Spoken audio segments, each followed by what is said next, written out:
Good evening and welcome back to hour two of the first Sunday sermon of the Velocity of Now, which I hope to do every week, and I hope to, real life constraints, pump out at least 4 hours or around 4 hours of Velocity of Now shows every week on the Thursday night and the Sunday morning, evening, wherever you are in the world. And again, there won't be any great change in format, but we will be discussing new topics. And especially a few months ago, I asked on Facebook, what new topics would you like me to cover, research, and have any books or things I could read on? And a few people suggested the idea of death and dying. And I think that's an excellent one. 2016 has been the year of Cali. It really has. We've lost so many people. Phenomenal amounts. Even in my personal life, I've had quite a few deaths, all ages, all manner of things. I suspect we are at the end of the 99 lunar cycle in Cali, or the forces or the mechanisms of the cosmos do spring cleaning, and it's unfortunate and sad that people are taken before their times, and I've had a very bad experience with this year. And what can you do? You can rationalize it all you want, but the people closest to the ones whom you've lost will always be affected the deepest. And I'm not here to spout platitudes. I'm just talking about the general idea of death and dying. In 2016, the Black Star year, it's just incredible when you look back. Prince, David Bowie, it just goes on, and many others, and many of us have lost people close to us, and they're almost like, you have banner years for various things. You do have banner years for people moving on and dying. It's just how it is. It's just what happens. I want to talk about this in a different kind of way. There's ways of looking at it in numerous ways. You can rationalize it from a Christian perspective, any other religious perspective. You can rationalize from an atheistic thing, that you make the most of your life before you go, and you don't wait for some sky fairy reward at the end. And I agree with that in many ways. I think there's one thing the atheists are bang on right about, is you burn your candle as bright as you can in this existence, and you build a legacy through your works. And that's also a very major thing in the occult, that you transcend death through your works, through what Joseph Campbell called your non-earthly children. It's a beautiful thing when you understand it. Of course, it doesn't make you less upset when someone goes, but at least to have a legacy, it aids. When David Bowie died, that was a lot of us were shocked, because it came out of nowhere. But a lot of us who understand his work know that he's probably not dead. If there's 14 times were correct when they said, if there's one rock star that will actually start producing records from beyond the grave, it's probably David Bowie. And I agree with that. But there are other things like this, that this is not the first. Phil Lynott from Thin Lizzy, he died 30 years ago, and an incredibly charismatic man. And he didn't die. To this day, it's the most amazing thing. Even in a recent article, I think it was in Metal Hammer, Thin Lizzy's American guitar player Scott Gorham said that Thin Lizzy, everybody and all people who knew him and worked with him, from Jim Fitzpatrick, who did the artwork for the albums, everyone, they say they have vivid dreams about him constantly. And in the dreams, they're always the same. They're working with him. They're recording with him. Brian Robinson and the other guitar player from Thin Lizzy, of that classic, twin guitar attack sound of the classic Thin Lizzy mid to late 70s era. He said that nearly every night he has incredibly vivid dreams of playing with Philip, recording with Philip. And so there may be something to that. Now, Scott Gorham said it's it's a psychological experience that they're all having, because he was such a powerful personality that it's very difficult for the band members and his friends to actually believe he's gone. So their minds create, shall we say, a living reflection or a living echo of the man or the woman or the person that's missed within the mind. I'm not so sure about that being purely a psychological thing. As we've shown with the sleep experiments and the dreaming experiments we did on this show last year, you see things in your sleep that almost hint, well, I do believe it actually, they show you another version of your existence, another reality that's not subject to the clock speed of this reality's time and space. Arbitrary attributes. So it's a way. We're going to try and look at this from the point of the occult and magical ideas and stuff like that. And I'm not here to say this is the truth, that this isn't, but I think we don't talk enough about death. I mean, Irish people get a lot of grief from other cultures because we love death in this country. We absolutely love it. But that doesn't mean we're happy when some young people are killed in an awful accident or a murder or suicide. No, that doesn't mean that at all. We love funerals of all people, and we turn them into parties. It's just the way we are. And if you listen to Irish regional radio stations, they're filled with like death notices, like they're announcing gigs of bands, and people just love going to funerals and wakes here. That's just a cultural thing. I don't know why. It just is. And the famous joke of the German in Ireland, and he lives in Ireland, and he said, "I'm sick and tired of hearing about funerals. You Irish are obsessed with death and dying. You're always going to funerals. It's like a hobby to you." And the Irish guy repeats back, "Sure, that's because in Ireland we have a tendency to bury people one at a time." And that's an interesting point too, as funny as that tasteless joke is. But I think a lot of the deaths we've had, and the big clean out we've had in 2016, I think that's part of this 99 lunar cycle. I think that 99 lunar cycle really kicked into effect at May's Eve, of Walpurgis night, around the Twilight Terminator dates, and it's going to get really interesting, I think, around Samhain, around October 30th, November 1st. Now, I know there's contentions about the specific date of Samhain, Halloween.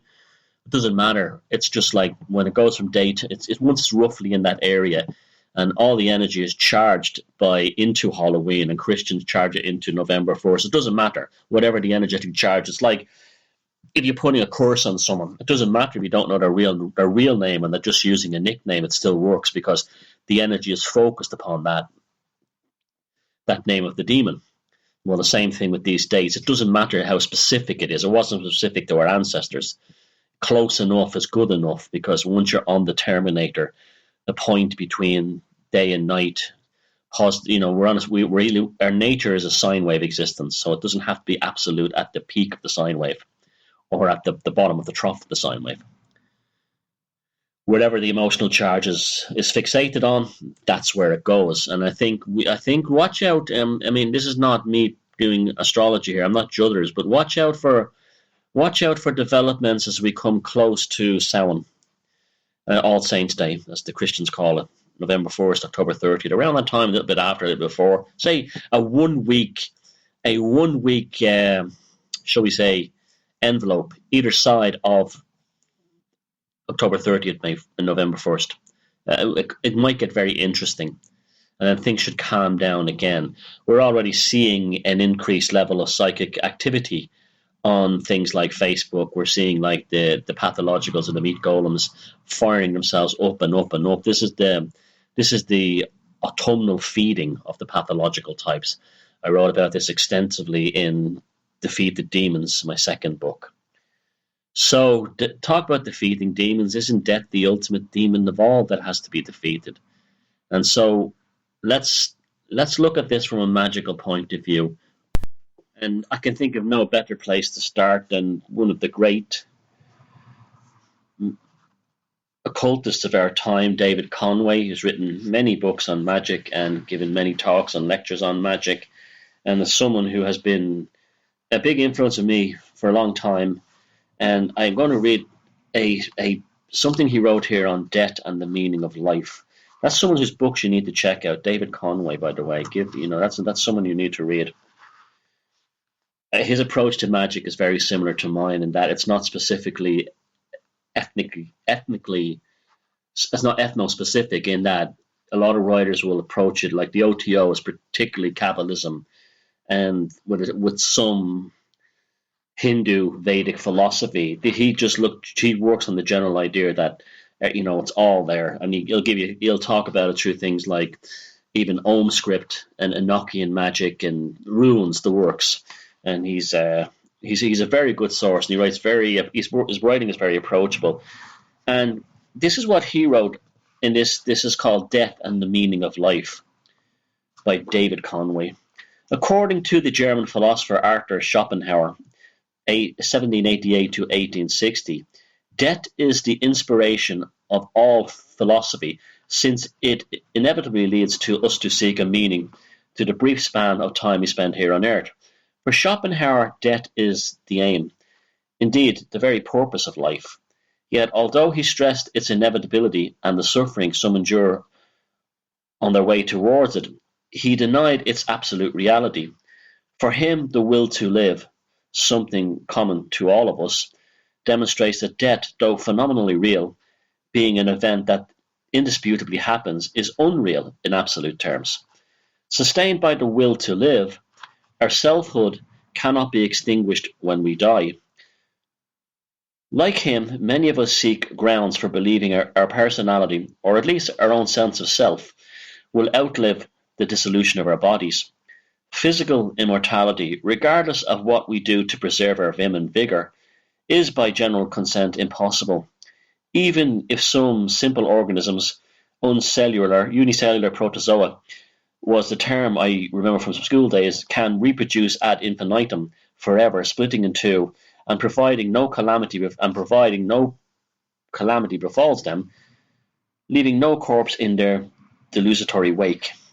Research has shown too that when optimum conditions prevail, animal tissue can be kept alive in vitro almost indefinitely. From this, biologists infer that living cells are potentially immortal, although their interdependence within a larger unit like the human body means an accidental flaw in one may compromise the whole. Like a proverbial chain, we are as strong as the weakest link. Speaking of links, in chapter 1 we discussed the connection between our thinking and our physical structure of the brain. Here occultists are one with science, albeit not for long. Where they leave science behind is in supposing there exists a psychogenic extension of the human organism, which, for want of a better word, they call the astral body.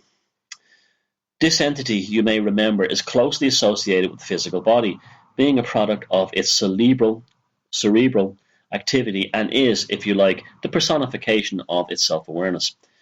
As stated earlier, human beings are unique and not only conscious of themselves, but also conscious of themselves being conscious. And it is this that encouraged us to postulate the existence of the astral body, an entity that enjoys and its function requires a quasi-independent existence, one not irredeemably bound up with the physical organism. It is a higher consciousness, an accured awareness of oneself that empowers us to survive physical death.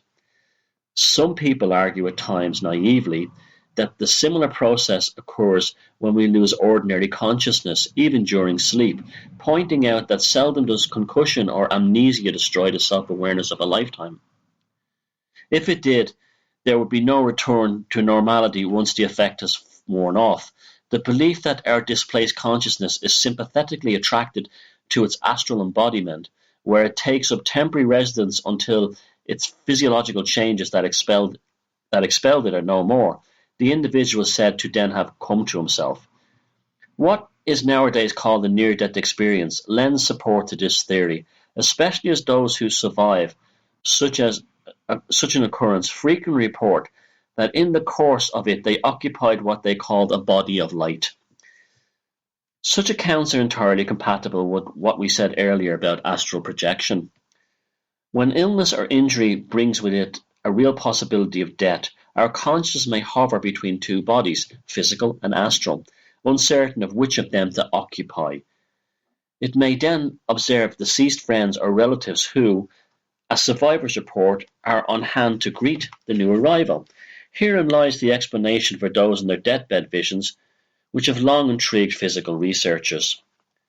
In cases of violent death, the transition to the astral body may on occasion be so brusque that it takes time for the discarnate consciousness to recover its bearings. Indeed, in several of his books, Air Chief Marshal Lord Dowding, 1882 to 1970, describes how during World War II he helped dead airmen reconcile themselves to their post-mortem environment, many of them not even aware that they were dead. It is something of a nuisance to have to call out our post-mortem self, the astral body, when the more usual word spirit is not only shorter, even better, and free from stellar connotations that can beset the term astral. However, the astral body does apparently retain certain quasi-physical characteristics which render the word spirit unsatisfactory. Nor would spirit be consistent with any anti-dualistic stand we have hitherto adopted. This confusion is not a new one. It exists in the minds of ancient Egyptians who credited the Ka, comparable to what we would call the astral body, with a semi-material existence after death. Indeed, it was routinely offered food when its owner died, doubtless in the belief that the essence or substance, as Aquinas would put it, of their food, its own equivalent of Ka, would provide it with a nourishment, that the Ka was the virtual equivalent of the deceased person endowed with all the characteristics, makes it compatible to what the Greeks would call his double. Though subordinate to the physical body, the Ka was nevertheless independent of it, and during its owner's lifetime might move freely from place to place, separating itself from the physical organism and rejoining it at will. Only after death did it permanently leave the physical counterpart and come into its own. From now on, in order to avoid confusion, we shall refer to the post-mortem astral body as the astral self. The term astral body risks in this context sounding too much like a cadaver lost in outer space. Probably the first thing that strikes the astral self, once it has passed over, is the similarity between its new surroundings and the physical world it left behind. There may be trees, gardens, and houses just on earth, although reverents are more apt to describe them as different or more beautiful. The reason for this, as mentioned before, is that the visitor creates his own virtual environment, so few end up disappointed. I'm going to take a break from the text here. You've heard me talking on this show for years, and in my books and in my writings and online, to be very careful about your own expectations of what happens after life, after death. You might just get what you want. So if you're really guilt-ridden about going to hell, if you've been raised in a really bad Christian environment, you might get that. Or if you're a Christian and you think you're going to see Jesus, you might get that.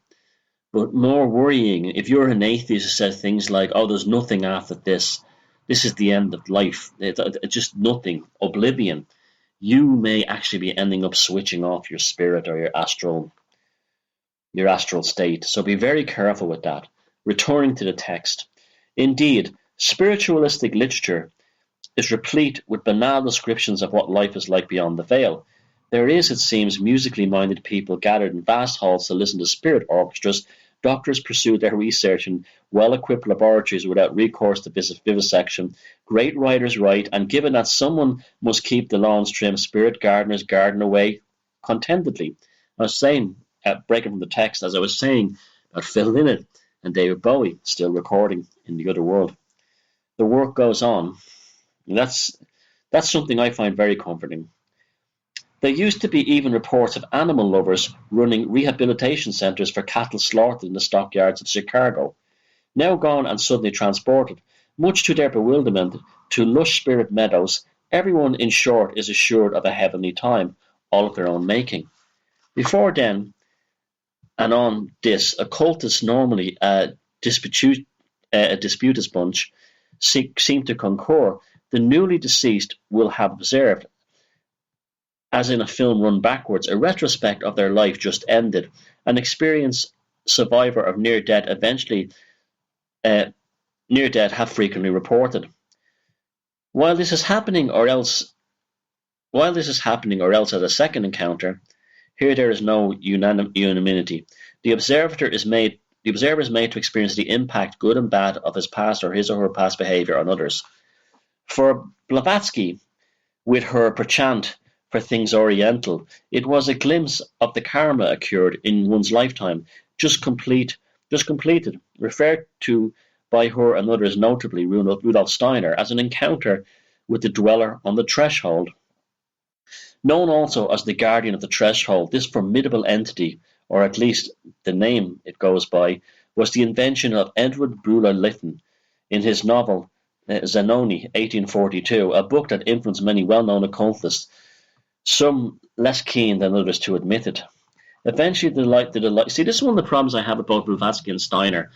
Even though I admire them, they seem to have, like a lot of modern New Age gurus, confused popular pop culture with reality. Now, this could be the truth as well. This could be actually a mechanism for the creation of these new kinds of, shall we say, spiritual insight. So it may not be as absurd as on the first hand it seems, but I find that it's something that I wouldn't say it concerns me. Such like the book Vril, the idea of the Vril, that came from a novel. It just interests me how this happens. Returning to the text. Eventually, the delights of the hereafter, like their earthly counterparts, begin, of course, to cloy. By then, time has come for the self to shed the identity of its most recent incarnation and resume its evolutionary progress, either by returning to Earth to start a new life or by proceeding, now discarnate, onwards and upwards. The precise mechanics remain a mystery, and rightly so. The most we can suppose is that the I, or the quintessential self, survivors of countless incarnations, either gravitates back to Earth or it has no further business there, begins to ascend upwards towards the fountainhead. About the second possibility, we are not equipped to speculate. See, there's a lot of agreement on this, that basically the idea of reincarnation is universally accepted by everybody except Abrahamics. Well, there are some Abrahamic sects that do believe in it, such as the Gnostics, but in general there's no reincarnation. But it is the most common belief probably in the history of the human race. It was not even taken as something that was speculative. It was a fact. You came back. And I believe that too. But I don't believe in the simplistic idea that you come back in the next time phrase. Like say if you die in 2050, you'll come back in 2051. I don't think that would necessarily happen. You might even come back in yourself. There's a lot of information on that if you look out there. Back to the text. Clearly, the earthly return of the individual, the kernel of several personalities, supposes a series of incarnations stretching behind each of us. Such former lives, and for the most part unremembered, although occasionally a trivial incident may produce a fleeting recollection of something related to a previous incarnation. Remember me talking about the Kinks song Waterloo Sunset and seeing the video of the docks in London as a kid? The memory chain can sometimes be reforged by the Hasidic rite, in which the quote one text, all that was past becomes present.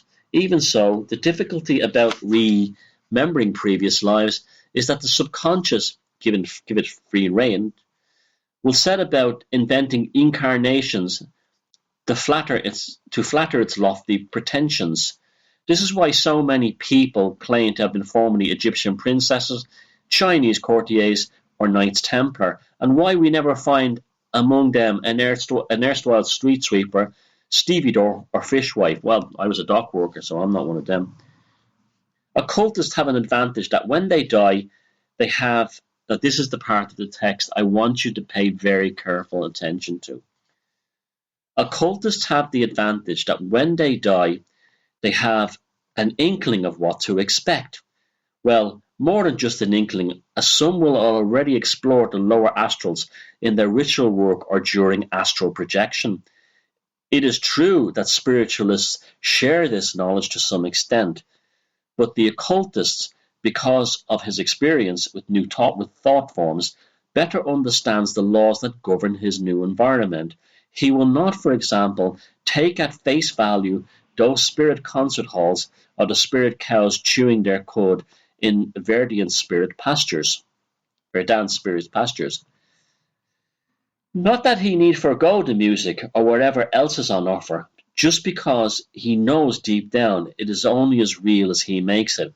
A similar understanding will assist him in life as well, for his belief in reincarnation enables him to regard his trials and tribulations as part of an education process by which his enduring selfhood is constantly being refined to become worthy of some supernal destiny. Many newcomers to occultism question the value of reincarnation, arguing that our inability to remember past lives robs it of purpose. Their view is that unless we know why we merit the afflictions that beset us, no benefit is gained from putting up with them. It is, they insist, no good at attributing adverse conditions to karma when we have no idea how the original karmic debt was incurred. And that was something that I always had a hard time with in the Vedic philosophy. And then again, I'm not a huge expert on the Vedic philosophy. That was one thing that always bothered me. Returning to the text.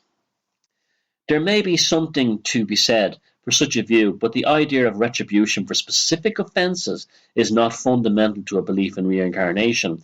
On the contrary, it is a particular, in this case Oriental interpretation, of what for others is a natural after-death occurrence.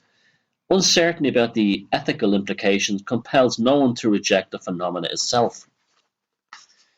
Among our European ancestors there prevailed a belief that consciousness could function outside the body, hence the expression travelling souls. Given that the soul might undertake this activity during sleep, terms like astral projection and lucid dreaming had yet to be invented. It was held this is we're talking about Druidism here and hedonism, the pre-Christian beliefs of ancient Europe. Returning to the text, it was held to do the same when the body breathed its last. Its ambition, born of habit, was then be to gain rapid access to another body and thereby embark on new incarnation. In some cultures, any living world would suffice for the purpose, and results, animals, even insects, were thought of to harbour human souls. That was very commonly believed in Ireland, the Somluth. They write about that in the Druid Code. One Celtic tradition even maintained that transmigrating souls might find refuge in trees and plants, somewhat in the manner of the Philemon and the Bacchus, to whom Greek mythology attributed a similar fate. And I believe that too. Some species of trees, particularly the oak and the ash, can contain human souls. That said, and also the mountain ash, the rowan tree, and the willow. That said, the Hellenic view generally was that human souls occupied human bodies. Known as metempsychosis, the term favoured by Schopenhauer, it was a central tenet of Ophorism, as well as taught by Pythagoras, and as Plato writes in his dialogues by Socrates as well. For Plato, the soul's true home is what he called the realm of forms, an unconditional reality which transcends the normal conditioned reality, the realm of substances, which we currently inhabit. Not surprisingly, given these antecedents, the notion was adopted by the Neoplatonists and by various Gnostic movements, Machiavellism being the most enduring, and they went on that they then went on to foster. By the 11th century, the Cathars were persecuted for holding similar beliefs, and it's anathema to the church committed to the view that human beings have but one earthly life, followed by an eternal bliss or torment. More recently, the notion has gained new converts in Europe and on the West, thanks to the interest in Buddhism and other Oriental teachings, where, as noted earlier, karma plays a central role. For some people otherwise sympathetic to the notion of rebirth, the rigorous credit and depth approach implicit in the popular notion of karma can be off-putting, and it's off-putting to me, returning to the text. It is worth stressing, therefore, that the karmic element is an optional extra. If you find it too simplistic, even mechanistic, which I've always found it very mechanistic, back to the text, then forget about it. Instead, keep in mind, as Plato recommended, that our present life, like other past and future, is an opportunity for continuing self-improvement, a mysterious but necessary part of human evolution. And finally, while you're at it, you discover the meaning of life, the universe, and everything. Then keep it to yourself. Each of us must find his or her own answer. The light will, you remember, is within and not without. And that was David Conway's essay on the magical or occultic meaning of death. Another aspect of this that I find interesting is that any kind of relationship or interaction we have with the so-called demons and fairies only seems to affect us during our mortal existence. There are no reports of fairies or demons after death that I can find anyway. They only exist in this reality. People like folklorists like William Butler Yeats and Lady Gregory speculated that fairies were immortal, the idea that goblins never die, or they live very long lives. It's a hard one to speculate on, but I often find that that's why this idea of contacting the dead has never been something the idea of using Ouija boards or any kind of thing to table turning to contact the dead and so on. I think that's not the dead. I'm bet it's not, or it's not you or in the future or anything else. It's these tricksters of the demon world. They'll tell you that they're Auntie Mary or their Uncle Frank and all this kind of thing.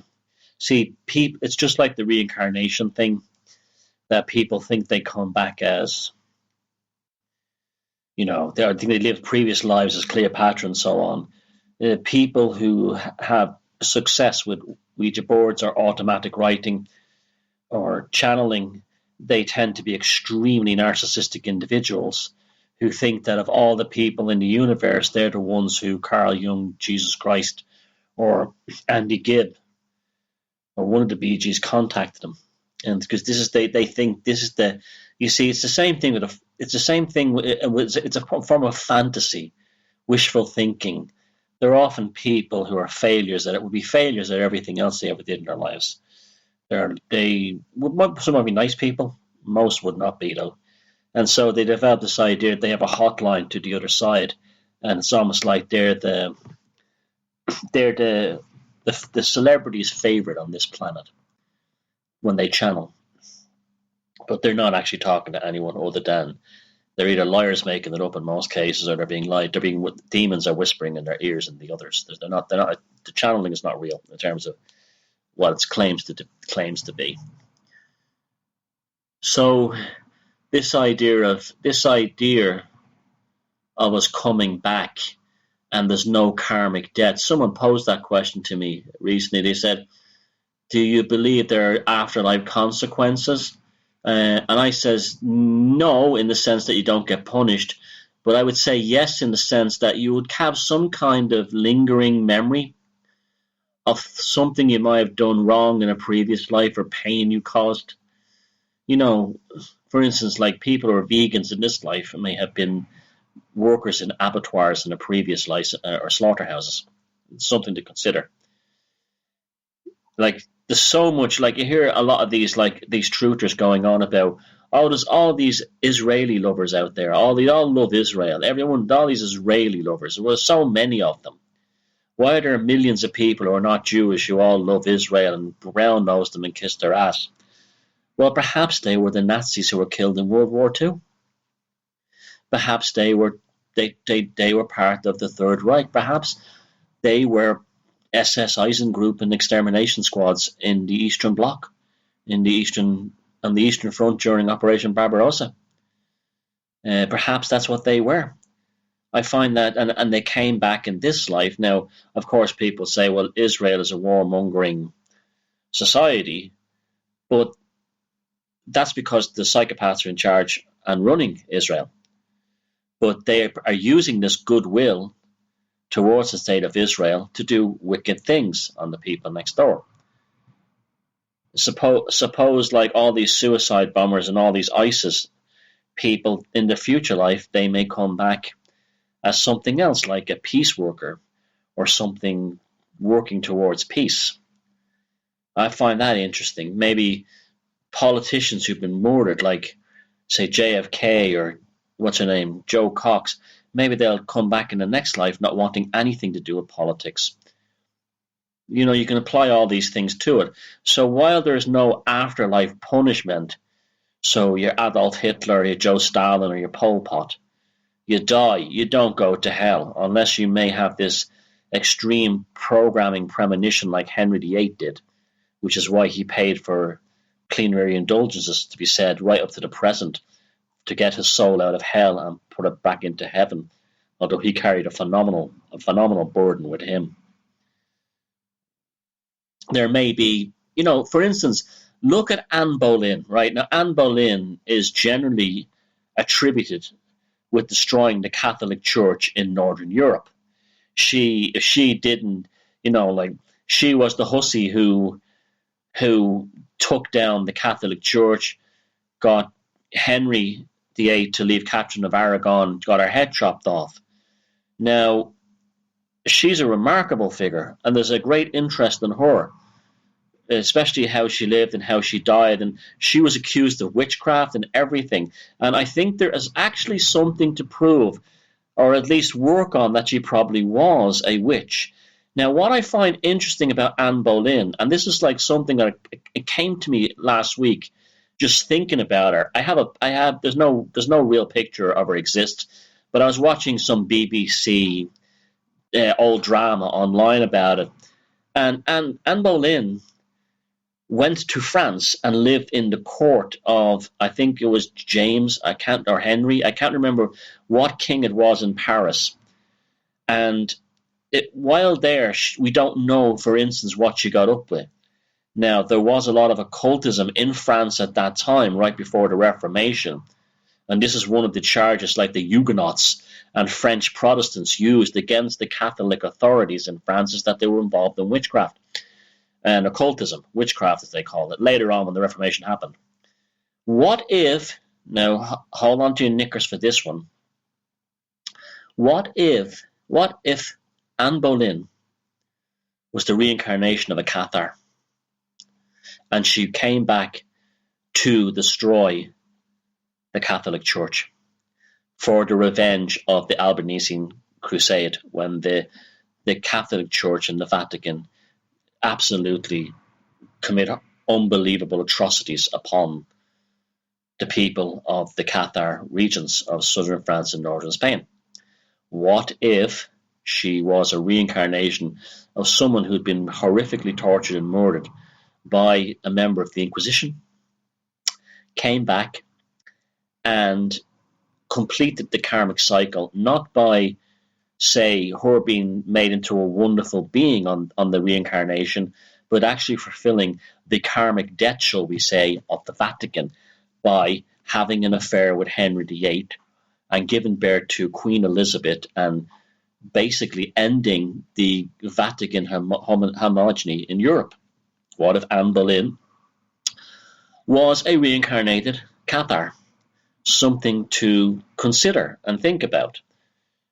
So she came back on a mission almost, rather than fulfilling a karmic debt I really, really like this idea. It reminds me of that line in the film Gladiator where Russell Crowe says, I will have my revenge in this life or the next. Something to consider. We're very quick to talk about the idea of karmic debts as being paid for in the next life for ills you did in the previous life. But maybe you're not going to pay it directly. Maybe it's going to be brought to you. Maybe they're going to come looking for you, someone who's reincarnated. Almost instinctually, we don't know. Like Anne Boleyn could have been involved in the occult when she was in France before she came back to England to be with Henry. Remember, Anne Boleyn wasn't particularly good looking. That was kind of a made up thing later on. In fact, when she arrived back in England, she was considered rather plain and not particularly attractive, but she had remarkable charisma. She had a remarkable way about her. And when she went to her death, she went to her death in a most elegant and almost like a magical way. She gave this remarkable speech and everything. It was quite incredible. She was also very sexually free while she was alive, just like the Cathars were. They were very sexually open. They, when I say sexually open, didn't have free love, but they didn't suffer from the shall we say, the carnal constraints that, say, Catholicism imposes upon people, or the Abrahamic faiths in general. And after she was beheaded, it left Britain in England in a state of shock. There were many people who knew her personally, who were seen for days afterwards weep. Even ones who were involved in prosecution were seen for days afterwards weeping. And remember, her issue was Queen Elizabeth the First, and Queen Elizabeth I basically destroyed, through militaristic force, the very powerful Catholic alliance between Ireland and Spain that was out to destroy England and return it back to the Christian faith. And the Spanish Empire was completely obliterated by her. And we had things like of course, we have the Spanish Armada went down.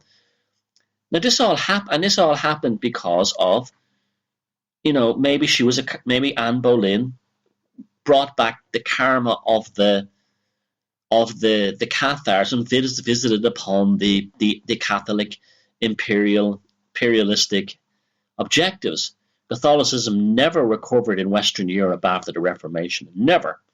It lost countries that were once very powerful Catholic states like Germany, England, a lot of Ireland, and specifically France, and they never recovered from after that.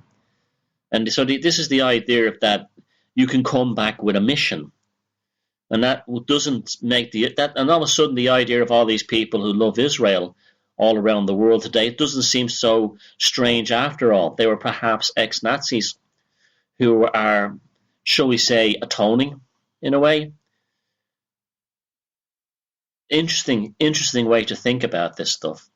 What you have to remember is when you stop looking at the world in terms of physicality, mechanization, machines, and I'm talking about life and death, the whole thing, right? The universe.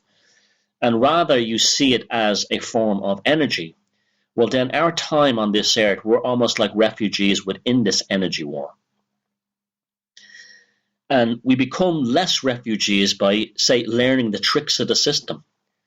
By working the system, we're constantly refining and fine-tuning this reality. And reincarnation may be an enormous part of this. This is one of the reasons I believe in it. This idea that the Victorian occultists, and right up until the 1950s, talked about that there was a kind of a mystical heaven that you're only there for a while and then you chose to move on. I think that's very appropriate too, because that's almost like a drying out clinic or something like that, like the Priory or the Betty Ford Clinic for the psyche. It allows a reset to happen, And this is why you don't remember your previous life directly, but you may remember the reflections or the echoes or the screams of joy and relief it heard in its previous incarnation. So, in closing, in this coming up to the end of the second hour, I would have to say that take comfort in the fact that death is not the end. It's not. And you may have all these debunkers and skeptics and all these atheists saying, oh, there's no proof or anything. But they cannot disprove something that cannot be proven. You see, that's what you see. These people are coming from a point of ignorance that they've never done magic, or they've never had these. And if they do have these experiences, they try to play them down, not in necessarily an arrogant way, like Scott Gorham and Thin Lizzy saying that all the members of the band singing Fiddle In It was a psychological effect, a kind of a healing thing. It's not. It's more than that. You will die. You will leave this body. Until that point, your objective is to build the groundwork for your return. So in your next incarnation, you do not have to clean up the mess that you may have created in the previous one. Or you may come back to clean up the mess that was foisted upon you in the previous one. In the meantime, you create. You create what I said Joseph Campbell called the non-earthly children. You create them. Just create works of art, works of goodwill, works of direct hands-on charity, not doing stupid bucket challenges and giving money to big corporate charities. Just to come back. So when you come back, you will have less to do and a better life to enjoy. It's not that you'll be punished for your sins. You'll be coming back to something that will be more relaxing rather than psychically, shall we say, busy. Right? I won't say bad. It's not bad or good or anything like that. I can tell you for a fact, folks, you will live after this as long as you're not an atheist. And I would implore, like the atheists out there, especially the ones that I really like as people, to not be buying into this idea that you're gone because you might terminate your program. Or when these people are so convinced there's nothing, when they do go to the other side, it shocks them, and they're not getting back to their reincarnation quick enough. They need almost this enormous rehabilitation time. And also, they may find themselves ending up like the RAF airmen who don't know they're dead. It's an important one. Now, so you're not going to die. You're going to keep living and living and living in different bodies. And you're going to create the universe going forward until the opportunity comes when you reach this like afterlife Betty Ford clinic for the soul. You're given the choice to move upward, and we have no idea what that is. And that's probably for another show. So thank you very much. Have a good week. I will see you on Thursday night, where I have a very interesting show on, well, more on the esoteric and the occult. Take care of yourself. Have a nice Sunday. And feck 'em if they can't take a joke.